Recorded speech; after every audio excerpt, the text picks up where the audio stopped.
తాకట్లో ఉన్న బంగారాన్ని విడిపించి ఆ రోజున మార్కెట్ ధర కట్టి మిగిలిన డబ్బును మీకు అందిస్తుంది కొమ్మూరి గోల్డ్.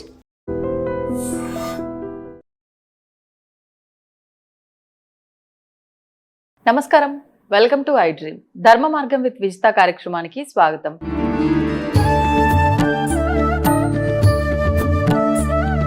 ప్రస్తుతం మనతో పాటు ఉన్నారు ప్రముఖ జ్యోతిష్య వాస్తు పండితులు బ్రహ్మశ్రీ అన్నవరపు తిరుపతి మూర్తి అవధాని గారు. ఇప్పుడు గురుగారితో మాట్లాడదాం.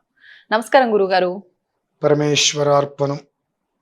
గురుగారు, మనకి ఈ మే నెలలో నారసింహ జయంతి రాబోతోంది. నాకు తెలిసి మరి మే 1వ తారీఖున అనుకుంటాను. ఆ రోజున విశేషంగా అంటే నారసింహ జయంతి అని వినటం వరకు ఆ రోజు ఆలయానికి వెళ్ళామా, స్వామి దర్శనం చేసుకున్నామా, ఇంతవరకే. కానీ ఎక్కువగా విధానాలు ఆచరించే విధానం చాలా తక్కువగా కనిపిస్తూ ఉంటుంది ఈ రోజున. మరి ఈ రోజున విశేషంగా ఏం చేస్తే ఆయన అనుగ్రహం ఉంటుందో దాని గురించి తెలియజేయండి. నరసింహస్వామి వారు ఆయన ఆరాధనను మనం చేస్తాము చెయ్యము అనే విషయాన్ని కాసేపు పక్కన పెడితే ఆయన ఎవరు అని తెలుసుకోవాలిగా. ముందు మనందరికీ తెలిసి నరసింహస్వామి వారు ఎలా ఉంటారు? ఉగ్రంగా, అంటే నాలాగా. అంటే నేను నా గురించి అందరికి తెలిసి నేను అరుస్తాను, కోపంగా తిడతాననే కదండి. అంతవరకే తెలుసు. ఆయన ఉగ్రంగా ఉంటాడు, మహాకోపంగా ఉంటాడు అని చెప్పి. ఇప్పుడు నేను కూడా అందరిని తిరుగుతుంటా కాబట్టి ఆయన మహాకోపం అని అంటుంటారు. లోపల చూడాలండి, ఎవరైనా బయటికి చూడటం కాదు, లోపల చూడాలి. శాంతికి ప్రేమకి మూలం నరసింహస్వామి.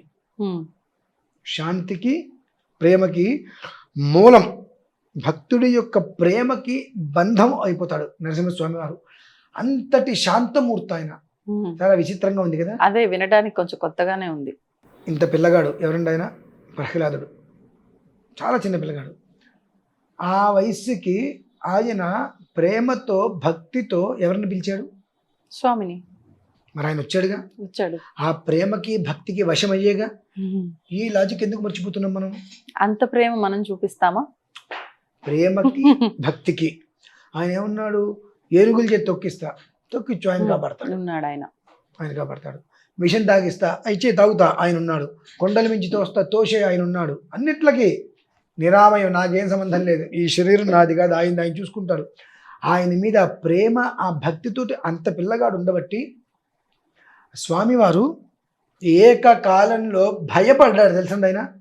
స్వామి భయపడ్డాడు ఎందుకంటే వాళ్ళ నాన్నగారు, ఆ పిల్లగాడు తండ్రి హిరణ్యకశిపుడు వారు, నీ దేవుడు ఎక్కడున్నాడు చూపి అంటే, ఈ పిల్లగాడు ఏం చెప్తాడో తెలియక చెప్పిన దాంట్లోంచి నేను రాకపోతే ఆ పిల్లవాడికి భక్తి సన్నగిల్లుతుంది, ఆ ప్రేమ పోతుంది, ఆ ప్రేమలో నేను తరించలేకపోతాను అని చెప్పి ఏకకాలంలో కోట్ల రూపాయలు ఆయన తెచ్చాడమ్మా. ఆ స్తంభం చూపించాడు. ఆ నరసింహస్వామి ఎందుకు వచ్చాడండి? మరి ఇంకోళ్ళు ఎవరైనా రావచ్చు కదా అంటే, ఆ హిరణ్యకశిపుడు యొక్క మరణం అలాంటిది, ఆయన ఇలా కోరుకున్నాడు నరసింహస్వామి. హిరణ్యకశిపుడు కాబట్టి ఆయన వచ్చారు హిరణ్యకశిపుని చీల్చాడు, చెండాడాడు, అయిపోయింది. మరి అంతటి ఉగ్రమూర్తి అయితే ఈ పిల్లగాని ఒళ్ళో ఎందుకు కూర్చోబెట్టుకుంటాడండి? అంత పిల్లవాడు, అతను ఒళ్ళో కూర్చోబెట్టుకున్నాడా తీసుకుని దగ్గరికి? మరి నిజంగా ఆయన ఆవేశపరుడు ఉగ్రరూపుడే అయితే ఆ పిల్లవాడిని తెచ్చుకుని దగ్గర కూర్చోబెట్టుకుంటాడా? మనం అందరము కూడా ఒక మనిషిలో కానీ ఒక దేవుడిలో కానీ ఏం చూస్తున్నాం?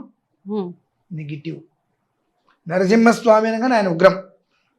ఆయన ఎవరైనా గట్టిగా నరసింహస్వామి గుళ్ళో ఉండేటువంటి ఎవరైనా గట్టిగా చేరకండి, ఆయన నరసింహోపాసకుడు ఉంటారు. నరసింహోపాసకుడు సాధ్యమైనంత మౌనంగా ఉంటారు, మాట్లాడరు. నరసింహస్వామి ఉపాసకులు మీరు 100 విషయాలు అడిగితే చిరునవ్వు నవ్వి ఒక్కదానికి చెప్పినట్టు చెప్పి వదిలేస్తారు, అరవరండి. అది నరసింహ విధానం అంటే. నరసింహస్వామి వారి యొక్క అనుగ్రహము అంటే అలా ఉంటుంది. నరసింహోపాసన చేసేవాళ్ళు అరవరు, గొంతు చించుకొని మౌనంగా ఉంటారు. అమావాస్య చిమ్మ చీకట్లో 100 మంది పడుకుంటే ఎవరైనా ముఖం కాంతివంతంగా ఉంది అంటే అది నరసింహోపాసకుడు. ఆ ఒక్క మనిషి అక్కడ ఉన్నాడు కాబట్టి మిగిలిన వాళ్ళందరూ ధైర్యంగా పడుకుంటారు అక్కడ. ఆ యోగం అలా ఉంటుంది. ఆ నరసింహస్వామి వారు తలుచుకుంటే చాలండి, కష్టాలు తీసేస్తాడు. ప్రేమతో పిలిస్తే చాలు, మన వెన్నంటే ఉంటాడు ఎప్పుడు కూడా. కానీ మనము ఏంటంటే నరసింహస్వామి పుట్టినరోజు వచ్చినప్పుడు అలా వచ్చినప్పుడు ఏదో మనం చేసుకుంటూ ఉంటాం. కానీ నరసింహస్వామి వారిది స్వాతి నక్షత్రం. ఈ స్వాతి నక్షత్రం అనేటువంటిది ఏదైతే ఉన్నదో ప్రతి స్వాతి నక్షత్రం రోజు నాడు ఆయన్ని నరసింహస్వామి వారిని ఏదో మనం ఆరాధించాలి అంటే అంత విగ్రహం తీసుకురావక్కర్లేదు, ఏమో చేయక్కర్లేదు. ఇంట్లో ఒక చిన్న ఫోటో ఉంటే తులసి దళం తీసుకెళ్ళి నవగ్రహాపగండ మృత్యు వాస్తు రోగ వృశ్చికా ద్విభాడ భాగ్నికాననాగ్ని శత్రుమండల ప్రవాహ క్షుత్పిపాస దుర్కతస్కర ప్రయోగమిష్ప్రమాద సంకట సదా నృసింహ రక్షమాం ప్రభో అని మీరు ఒక దళం ఏంటి అక్కడ స్వామివారి దగ్గర తులసి దళం. నవగ్రహాపగండ మృత్యు వాస్తు రోగ వృశ్చిక ఇన్ని రకాలు ఇందులో చెప్పబడి ఉన్నాయి. నీకు నవగ్రహాలతో పీడింపబడుతున్నావా? నరసింహస్వామి దగ్గరికి ఇప్పుడు ఇది మంత్రమా శ్లోకమా శ్లోకం. అండి? నరసింహస్వామి శ్లోకం. శ్లోకం. ఉమ్. ఆ శ్లోకం విను. ఈ నవగ్రహాపగండ మృత్యు వాస్తు ఈ దోషాలన్నీ ఉన్నాయి, అన్నిట్లోనే తీర్చి బయటపడేస్తాడు ఆయన. గ్రహము వాస్తు అపమృత్యు అన్ని వచ్చాయి ఈ శ్లోకంలో. నవగ్రహాపగండ మృత్యు వాస్తు రోగ వృశ్చికా ద్విభాడ భాగ్ని కాననాగ్ని శత్రు మండల. శత్రువు అంటే ఎవరు? మన దగ్గర ఉపకారం పొంది మన దగ్గర సహకారం పొంది మళ్ళీ మనకే తిరిగి ఎసరు పెడతా వాడు శత్రువు. అంటే ఏమిటి అంటే, ఇవాళ నేను మీ దగ్గరకు వచ్చి ₹1 అడిగా, మీరు ఆ రోజు మీరు గుర్తుపెట్టుకోవాలి, మీకు ఒక శత్రువు రెడీ అయ్యాడు. మీరు డబ్బు ఇచ్చినా ఇవ్వకపోయినా వాడు శత్రువే. ఇవ్వకపోతే ఇవ్వలేదని శత్రువు, ఇస్తే తిరిగి ఇవ్వకుండా అడిగితే శత్రువు అవుతాడు. కాబట్టి కొన్నిట్లో అంత్య నిష్ఠూరం కన్నా ఆది నిష్ఠూరమే. ఇలాంటి శత్రు మండలాలందరూ తీరుతారు, వాళ్ళందరి నుంచి కూడా ఆయన కాపాడతాడు. ప్రయోగాలు, అసలు ప్రయోగాలు అంటే ఏమిటి అంటే, మనకి ఎన్ని రకాలు ఉన్నాయి అంటే మీరు లెక్కేసుకొని చెప్తా.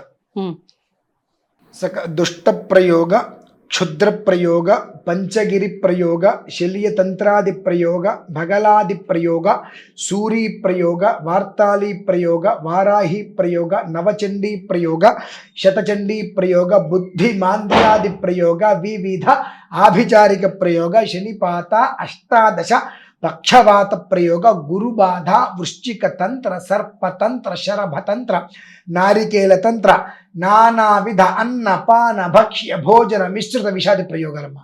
ఎలా అండి లెక్క పెడతారు? 27 రకాల ప్రయోగాలు ఇవి. 1, 2 పరమంత్ర, పరయంత్ర, పరతంత్ర, పరకృత్య, పరౌషధ మారణాది 6 రకాల ప్రయోగాలు. ఇంకా పరమంత్రైహిక, ద్వ్యాహిక, త్ర్యాహిక, చతురాహ్నిక, ద్విజాభిచార, అస్థిగత, చర్మగత, రక్తగత, మాంసగత సర్వజ్వరాలు అని ఇన్ని రకాల ప్రయోగాలు ఉన్నాయమ్మా.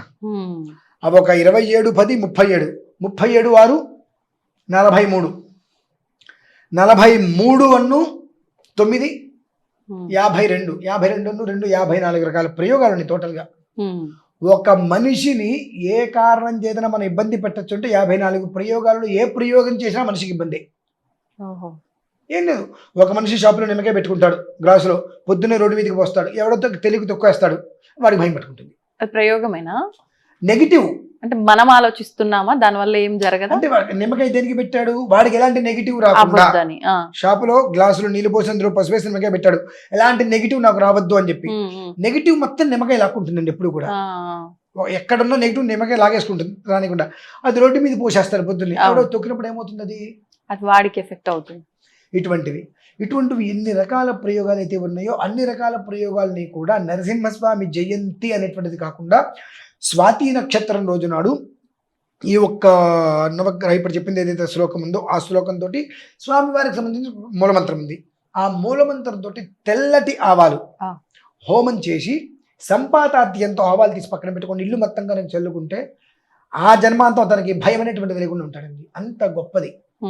అంటే ఇక్కడ గొప్పది ఏమింది? నరసింహస్వామి వారు గొప్పతనం అంటే ఏంటంటే, నువ్వు ప్రేమగా పిలిస్తే వస్తున్నాడు, ఆర్తిగా ఉంటే నీ ఆర్తిలన్నీ తీరుస్తున్నాడు, ఆర్తితో నువ్వు ఆయన పిలిస్తే నీకు అసలు సర్వస్యార్తి హరి, నీ ఆర్తులను హరించి వేస్తున్నాడు.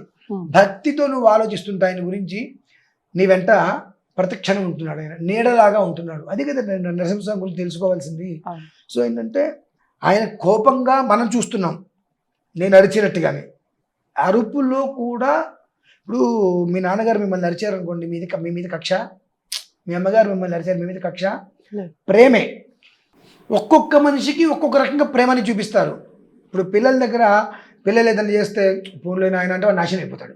కాస్త గట్టిగా ఉన్నారనుకోండి, మనం విరోధులైన పిల్లలు క్షేమంగా ఉంటారుగా. మా అమ్మ మోస్తలారచన తిరుగుతుంటుంది, మా నాన్నకి నాకు పర్వం చెప్పుకుంటాం. కానీ నాన్న అంత మాట పడుతూ అమ్మ అంత ఇబ్బంది పడుతూ కూడా మనల్ని అరిచి వాళ్ళ ఇబ్బందులు పడుతున్న మన క్షేమం కోసమే కదా. అలాగే నరసింహస్వామి వారు చూడటానికి మహోగ్రంగా కనిపిస్తారు కానివ్వండి, చచ్చే శాంతమూర్తి ఆయన, చాలా అంటే చాలా శాంతమూర్తి. ఆయన దగ్గరికి వెళ్ళి మీరు ఒక్క 10 నిమిషాలు కళ్ళార్పకుండా ఆయన ఇలా చూస్తూ ఉండండి, ఆయన ముఖంలో చిరునవ్వు మీకు కనిపిస్తుంది.